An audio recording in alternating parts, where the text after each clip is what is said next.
Hi everybody, my name is Butternuts and I'm going to be reviewing A Lost Girl's Diary. First off, before I say anything, I should address the elephant in the room. That elephant being that pretty much every character in this game is ripped directly out of Everlasting Summer. The game refers to a camp and also refers to pioneers multiple times throughout the game's story. As far as I know, Soviet Games, the creators of Everlasting Summer, have nothing to do with this particular game. So it's hard to say exactly what's going on here, whether it's just a game inspired by Everlasting Summer, or if it's some sort of off-the-rails fanfiction of Everlasting Summer and its characters.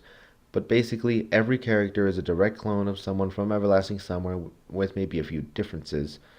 It's hard to say for sure, but I would like to review this game as its own thing instead of comparing it to Everlasting Summer, so let's jump right in. A Lost Girl's Diary was made by developer Smolvn, or however it's pronounced. The game starts with a strange message of someone's nightmare, where the camp and pioneers are mentioned for the first time, giving us our first connection to Everlasting Summer. This game is a visual novel where a group of friends go to a hotel at night to hang out and do some sort of ritual where they have to summon the so-called Queen of Spades, which is basically this game's equivalent to Bloody Mary. However, two male characters come and interrupt the all-female get-together, and the ritual cannot be done until midnight, so the characters spend the whole night telling each other scary stories. That's it. The whole game is just them telling each other scary stories. It's only an hour long and the stories are relatively short. Most of the time the stories being told will keep you interested in what's going on, but none of them are really too scary except for maybe one, and only because it has a cheap jump scare pop up out of nowhere. What really held this game back was its irritatingly loud music, which didn't really match the horror feel that I was hoping for, and its obnoxious use of sound effects such as the Metal Gear Solid alert sound effect, and that cheesy, annoying sound you hear in most horror movies.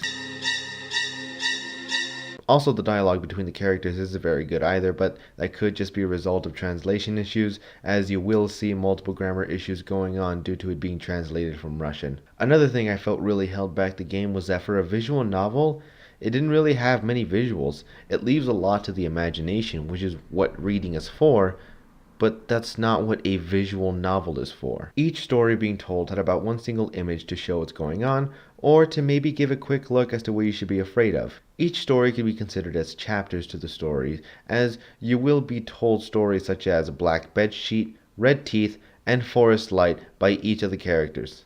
Honestly, the stories weren't much, but it was keeping me somewhat interested in continuing the game. Until the very end, when one surprise storyteller comes by to tell a truly spine-chilling tale that really turns everything around. This is where the developers really give us a twist and actually give you a chill run down your spine as everything comes together to one final story,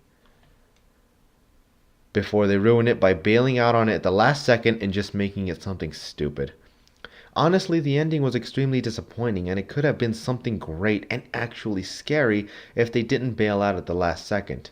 In the end, A Lost Girl's Diary is still an amusing pastime. It is only an hour long, but hey, if you like Everlasting Summer, this game just adds a little bit more to the experience as a separate game, because it is clearly inspired by Everlasting Summer.